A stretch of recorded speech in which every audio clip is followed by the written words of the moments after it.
pakar virus, dokter. Tadi saya katakan, benarkah virus ini bisa bertahan di udara selama 3 jam? Asumsi bahwa dia bisa bertahan di udara dan ngambang-ngambang di mana-mana selama 3 jam, itu sama sekali salah. Oke. Virus itu perlu media untuk bisa bertahan hidup ya. Karena virus itu tidak akan bisa memperbanyak diri di luar tubuh.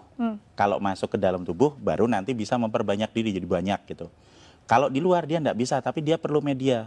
Nah, medianya yang paling cocok buat virus COVID-19 itu apa? Adalah di droplet. Droplet itu butiran-butiran air yang keluar pada saat ada seseorang yang terinfeksi, kemudian dia bersin dan menyembur. Nah, berarti dia hanya bisa hidup di dropletnya itu. Dan droplet itu akan menyebar dalam jarak ya sebatas radius itu aja 1–1,5 meter. Kalau dia ada di 2 meter, ya dia tidak. Itu sebabnya konsep awal kenapa kita harus memberi jarak. Kenapa? Kontak dekat ya. Iya, supaya kalau misalnya ada yang sakit terus kemudian bersin, tidak nular ke orang yang di dekatnya, kan gitu. Nah, yang lain lagi, kalau kita mau supaya lebih aman lagi, nah yang sakit ya sebaiknya nggak usah main-main keluar, di rumah saja, terus minum vitamin, disehatkan. Nanti kalau udah sembuh baru keluar. Kenapa? Supaya bisa meningkatkan kekebalannya di rumah dan juga tidak membahayakan orang lain. Baik, soal penularan virus ini, itu apa saja yang bisa ditularkan dalam arti, apakah kita ketika kena virus di tangan lalu memegang mata, hidung atau rambut begitu, Dok? Sekali lagi, virus selalu butuh media untuk bertahan hidup. Semakin dingin, semakin basah, makin gelap, dia bisa bertahan hidup semakin lama. Di droplet itu basah.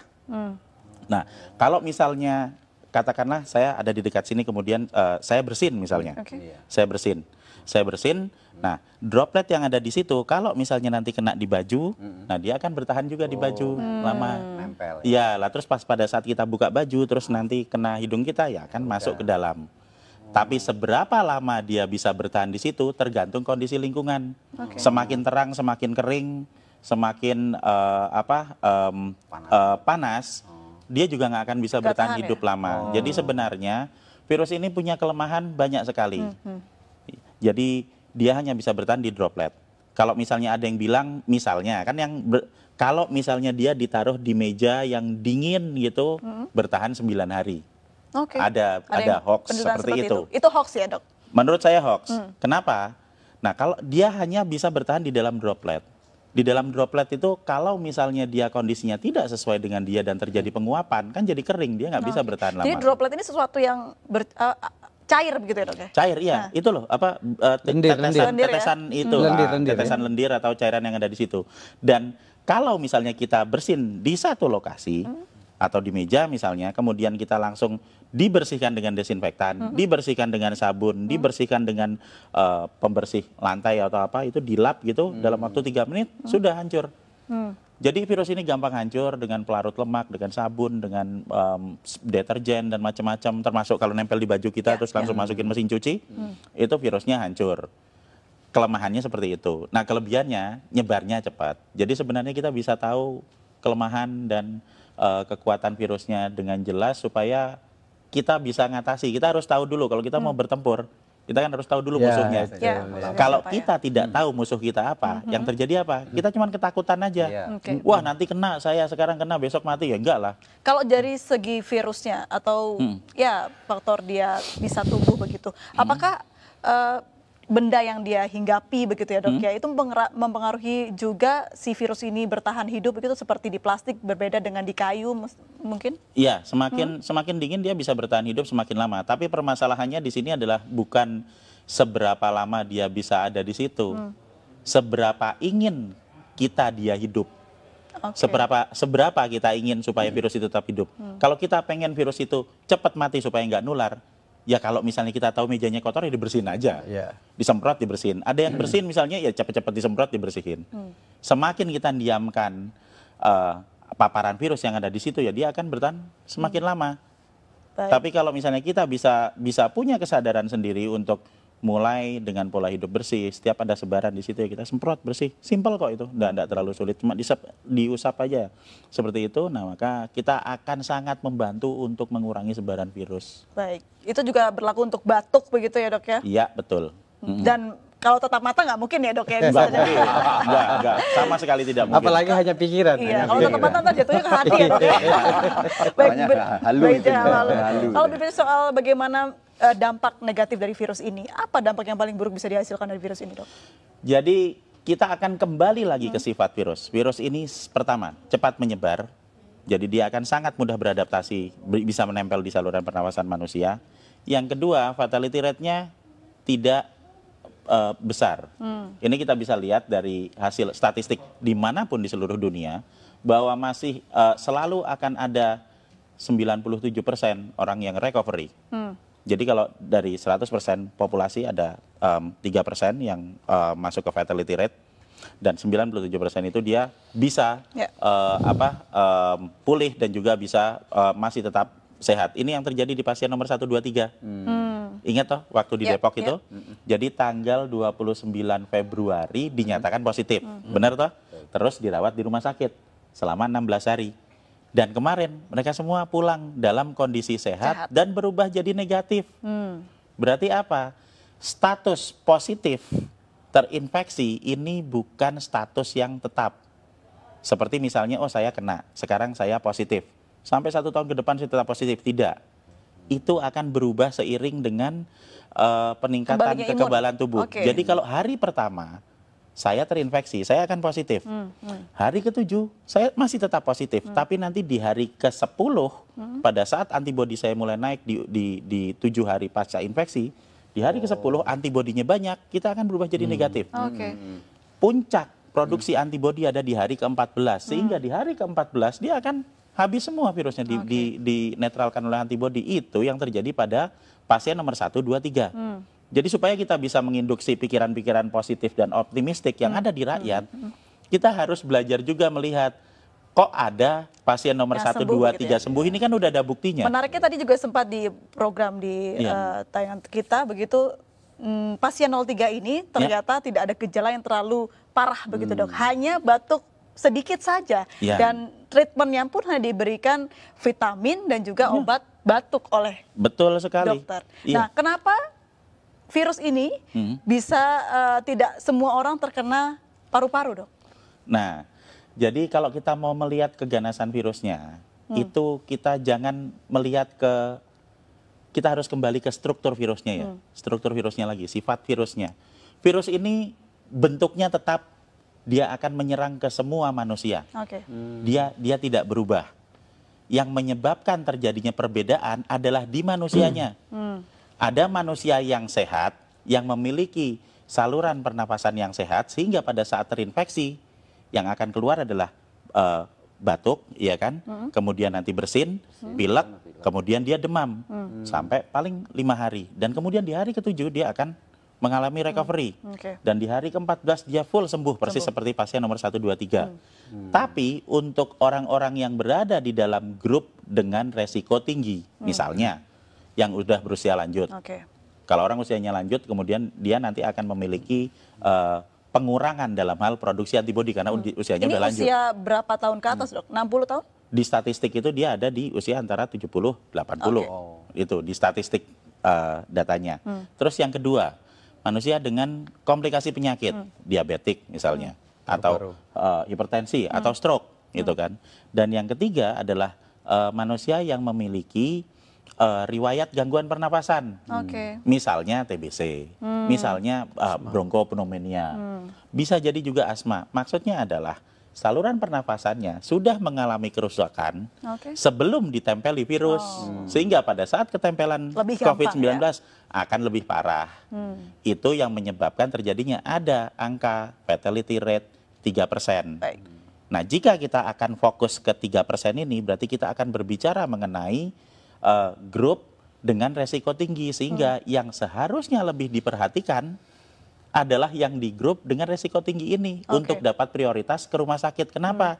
Supaya rumah sakitnya nggak penuh, dokternya nggak repot. Jadi nggak ada yang baru pertama kali kena sekarang, baru demam sebentar, terus waduh besok saya mati langsung ke dokter. Nggak seperti itu. Kita mendahulukan grup dengan resiko tinggi, sehingga tidak semuanya harus masuk rumah sakit. Nah, kita harus memberikan edukasi gimana caranya supaya kita bisa melawan virusnya yang ada di luar tubuh, meningkatkan antibodi yang ada di dalam tubuh secara mandiri, supaya kita semua nanti bisa ngatasi virusnya. Pertanyaannya, ketika seorang yang pasien positif sudah sembuh begitu, Ya. akankah dia bisa positif kembali? Ya, Bisa. bisa. Jadi kita berbicara mengenai masalah sebaran virus. Oke. Jadi satu hal yang harus kita pahami dulu, ini imunologi basic adalah bahwa kalau saya pernah kena virus, misalnya saya pernah kena virus COVID-19. Nah, tubuh saya akan punya data tentang virus ini. Sehingga pada saat nanti saya kena lagi, saya akan kebal. Pertama kali kena, antibodi saya akan keluar dalam waktu 7 hari. Untuk yang infeksi pertama. Tapi nanti begitu infeksi kedua, saya kena lagi, itu nggak usah nunggu 7 hari karena sudah ada datanya di sel memori. Saya akan mengeluarkan dalam waktu 24 jam, sehari langsung kebal. Ini prinsip dasar kenapa kita semua harus divaksin. Oke. Jadi kita kasih virusnya dulu, dikenalin, supaya nanti kalau ada lagi, antibodi kita bisa keluar lebih cepat dan lebih banyak. Nah, jadi kalau misalnya saya sudah pernah kena, kemudian saya sembuh dalam waktu 14 hari, saya keluar ke kerumunan. Dan di kerumunan ini ada orang yang sakit, kemudian saya kena lagi. Apakah saya bisa kena? Jawabannya ya, pasti ya. Kalau diambil sampel, apakah itu akan jadi positif? Ya, benar jadi positif. Tapi apakah infeksi kedua itu akan membuat saya sakit? Tidak. Oh, Karena saya sudah punya antibodi. Dan kalau yang pertama tadi, mungkin kita ingat hari pertama positif. Nanti hari ke-7 masih positif. Hari ke-10 bisa jadi negatif. Yang pertama, infeksi pertama. Kalau sudah saya kena lagi, hari pertama positif, nanti hari ketiga bisa positif, hari keempat sudah negatif. Karena antibodinya sudah keluar. Jadi orang yang kena corona ini sudah positif berarti punya antibodi yang besar ya, Iya, Dok ya, ketika sudah sembuh tapi. Betul. Dan dengan memberikan vitamin E dan vitamin C, kita Oke. bisa memproduksi antibodi 2 sampai 3 kali lipat lebih banyak daripada normal. Ini kan berarti kuncinya adalah imunitas.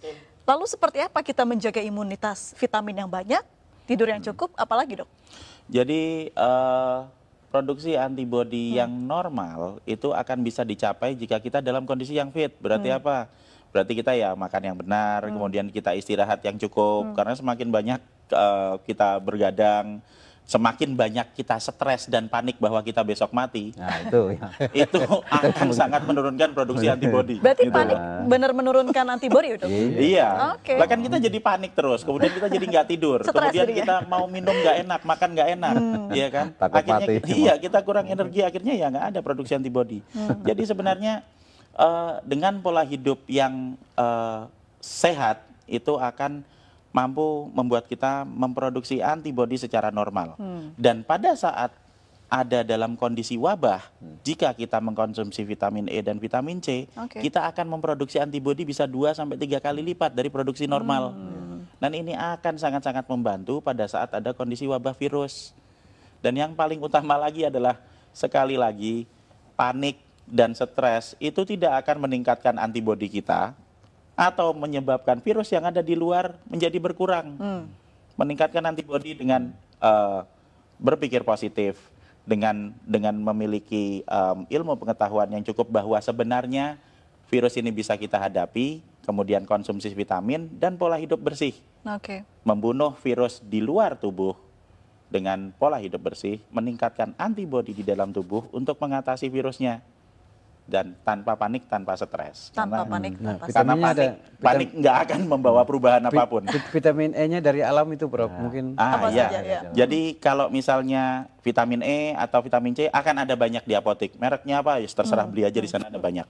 Kalau misalnya tidak ada, kita bisa menemui banyak vitamin E itu ada di kecambah atau tauge itu, Oke. brokoli. Kemudian ada di daun kelor, itu vitamin E-nya cukup banyak. Sementara vitamin C ya biasa ada di jeruk, ada di tomat, bahkan cabai itu vitamin C-nya cukup tinggi. Jadi jika kita bisa membeli yang dari apotek yang sudah diekstrak itu ya alhamdulillah. Kalau tidak bisa, apa yang ada di alam bisa kita pakai untuk meningkatkan kekebalan kita. Semua orang, semua penduduk bisa meningkatkan produksi antibodi dan semua orang berhak untuk hidup sehat. Kalau obat tradisional yang sudah banyak dilakukan dibuat masyarakat sampai harga jahe naik begitu dok, apakah itu bisa untuk mengebalkan daya tahan tubuh? Jadi yang jamu, kemudian yang empon-empon dan temulawak itu bisa dipakai untuk meningkatkan stamina tubuh kita. Stamina. Ya, jadi kalau stamina tubuh kita lebih fit, kemudian Waduh, kita ya. bisa lebih sehat, produksi antibodinya akan lebih bagus, tapi tidak secara langsung berpengaruh terhadap virus atau berpengaruh terhadap peningkatan antibodi. Ya. Kalau mau yang langsung berpengaruh terhadap peningkatan antibodi, ya ditambah vitamin. Jadi vitamin E, vitamin C bagus.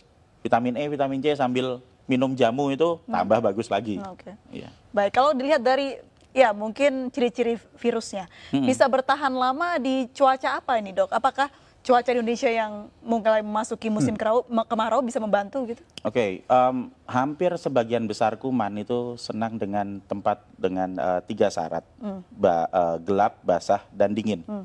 Semakin basah, semakin gelap, semakin dingin, itu dia akan bisa bertahan hidup semakin lama di situ. Oke. Jadi kita harus menyesuaikan dengan kebutuhan virusnya. Kalau kita ingin virus itu tidak ada di lokasi kita, ya kita bikin tempatnya yang terang, yang panas, ya kan, kemudian yang kering. 3 syarat itu terpenuhi, virus itu akan lebih cepat hancur. Kira-kira berapa bulan virus ini akan berlalu? Perkiraan saya, mungkin kita belajar melihat dari Wuhan. Wuhan dia mulai 2019 berarti Desember, Januari, Februari, Maret, dia 3 bulan. Berarti ya mungkin kita akan paling lama 3 bulan. Tapi dengan kondisi di negara kita yang tropis, sinar ultravioletnya banyak, mungkin kita bisa jadi lebih cepat dan akan lebih cepat lagi kalau semua masyarakat mau bersama-sama memulai pola hidup bersih. Ya, ini kuncinya ya. Iya, karena virus itu kan dia akan hidup di lingkungan, bukan cuma di dalam tubuh kita doang, ada yang di dalam tubuh, ada yang di luar tubuh. Kalau semua orang, semua rakyat kita mulai pola hidup bersih, mulai bersihin tangan, mulai untuk menjaga jarak. Kalau kita tahu resikonya, orang yang sakit ya jangan keluar, di rumah aja dulu. Kemudian kita sering bersih-bersih rumah, sering ngepel rumah. Kalau kita pulang ada baju, langsung masukin cucian. Itu akan mempercepat pemulihan negara kita. Jadi kita tidak bisa bekerja sendiri, kita harus bekerja bersama-sama. Supaya apa? Supaya nanti wabah ini bisa cepat selesai dan semua orang bisa cepat sembuh. Dan sesudah itu nanti mungkin 3-4 minggu lagi kita bisa ketawa bersama-sama. Berarti tingkatkan imunitas dan jaga pola bersih hidup sehat begitu ya dok ya. Baik, rupanya kurang kita harus berbincang ini begitu ya, tapi waktu juga yang harus memisahkan kita. Baik, terima kasih dokter, terima kasih Pak Trubus, terima kasih Pak Bahtiar sudah berbincang bersama kami pemirsa. Demikianlah Indonesia Bicara malam hari ini. Saya Aprilia Putri pamit dan sampai jumpa.